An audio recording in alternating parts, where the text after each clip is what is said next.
Hey y'all, I am back. Happy Tuesday. Yo, I got a headache and I was doing so good.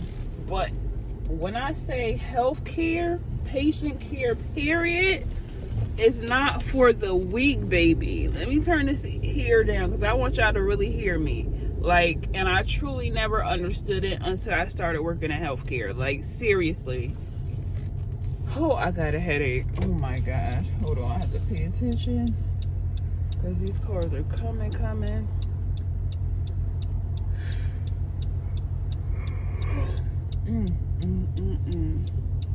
When I tell you that it doesn't benefit you at all to talk to people crazy.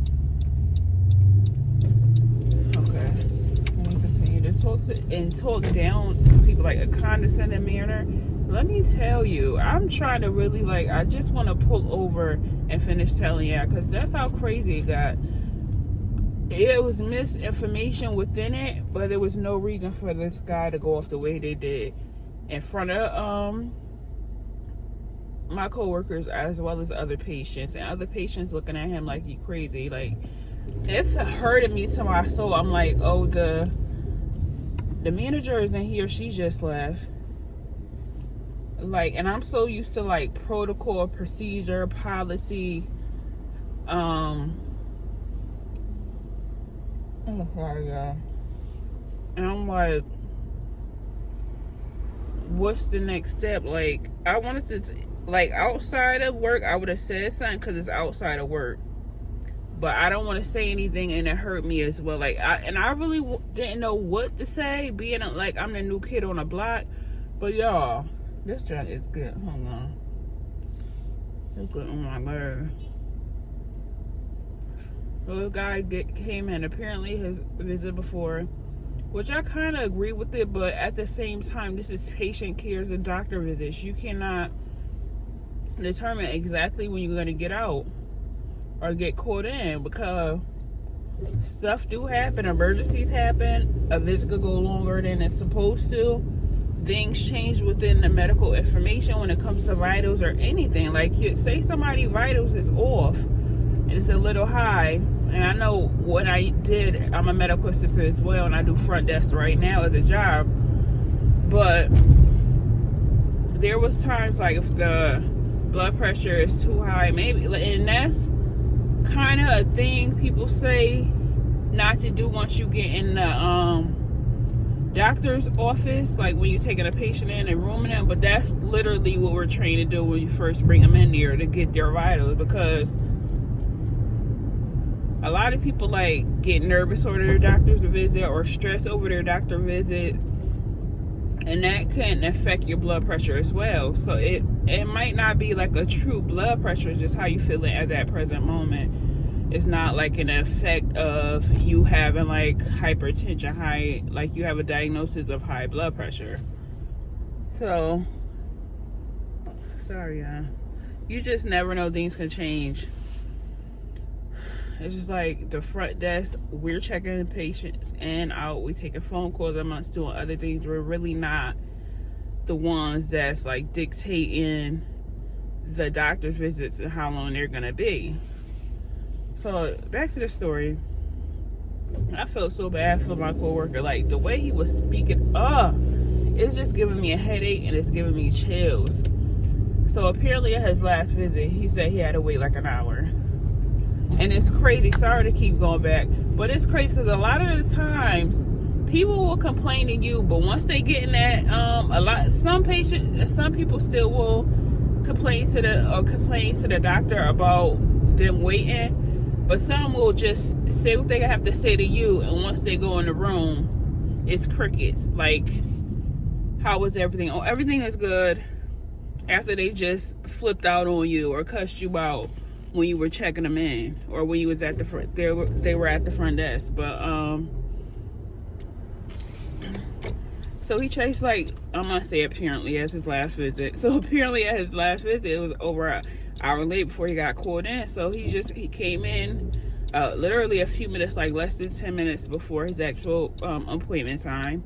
So he checked in and he was like, so And first of all, it's all in presentation. It's all in how you present things, and how you it's all in the delivery. Let me just say it like that. It's all in the delivery. He came in totally the wrong way. His tone, everything. So he was like, oh, is it going to be a wait? Because last time, he didn't say it like this, because how I'm saying it is pleasant. He didn't say it like this at all. He's like, because last time I had to wait an hour, over an hour, and I'm not trying to do that today. So my coworker went towards the back where the assistants is, or the assistants room, the patients. And when I say misinformation, this is where it plays a part. So apparently, the assistant said a few minutes, and what my other coworker heard was about 40 minutes. Jesus, take the wheel, because we found out she said a few minutes after everything happened. So come on, car. So he said 40 minutes. He's like, I'm not waiting 40 minutes. I have stuff to do. I have other appointments. It's like, this doesn't make any sense. Why? Come on, cars. He's like, why do you set me for this appointment? They're not going to be ready. Like, granted, I just said we don't dictate the time and how long visit's going to be. So the lady's like, I'm sorry. I'm just at the front desk. I'm just basically doing as I'm told. She was very, very pleasant. And he just kept going, like, demeaning her. And meanwhile, me and the other lady checking in patients, they have to hear that. The guy is loud. It's not like he's low. He's very loud. He's like, I hope you're not going to charge me for this visit. He's like, you know what? I should charge you. I'm going to send you this office an invoice. He's like, I run a business. In my head, I'm like, I would not want to be part of his business. If you're talking to people like that and you're a business owner, no. That's not customer care, client care at all, how you're going about expressing yourself at all. So he's like, I run a business and I can never just do this what you people are doing right now. He's like, I have other doctor's appointments. I can't sit here for an hour. Like, and I'm not even gonna say everything he said. And my coworker just repeating herself. He's like, I'm sorry. I'm just doing what I told.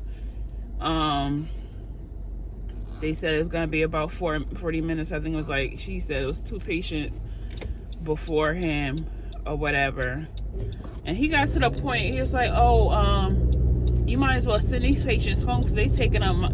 Yes, he did. Yeah, he's like, send these patients home because they taking up my time. The next person, call that person and move him around or something. They said, he's like, cool, change their appointment, whatever. I'm like, at this point, another assistant, not the one, not the doctor's assistant that the patient was coming to see, another one. She's like the head assistant. She came up there.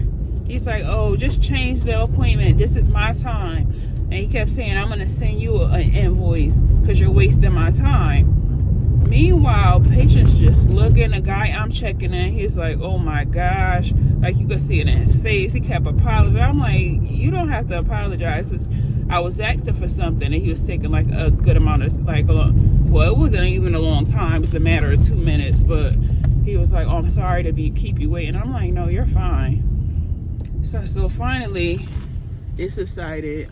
I guess the assistant of the doctor and the patient was coming to see had ended up calling him in. Which, I understand people get rowdy, but for me, it's like you throwing an adult temper tantrum and you basically get in your way. But at this particular time, hold on, I'm not gonna say that part yet, excuse me. That's how it is in my mind. Like, I know you trying to calm things down, but in my mind, you making people feel they could act out and get their way, and they too old. They should be way mature than that. But come to find out, the assistant said a few minutes, not 40 minutes. Even if she said a few minutes, there's no reason for him to act the way he did. So they took him back. Hopefully that he don't flip out again when he come to check out. But it don't benefit anyone to be mean to anybody, to talk down to them, to be very condescending. Just be kind. Yeah, you may be a little irritated, a little annoyed, but that's no reason talk to people the way you do, you never know what somebody's going through. You never know at all. So on that note, be kind. I know we get stuff in this world, it's a lot going on, our mind get overstimulated, but just remember, be kind. It business sorry, it benefits no one at all to talk down on anybody. So on that note, I'll see you later. I'm at my niece's bus stop, so I'm off work. It was good until that happened.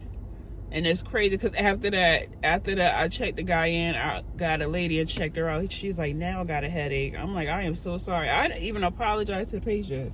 I'm like, I'm so sorry I had to hear that. And it was like, oh, no. It's not, basically, it's not your fault.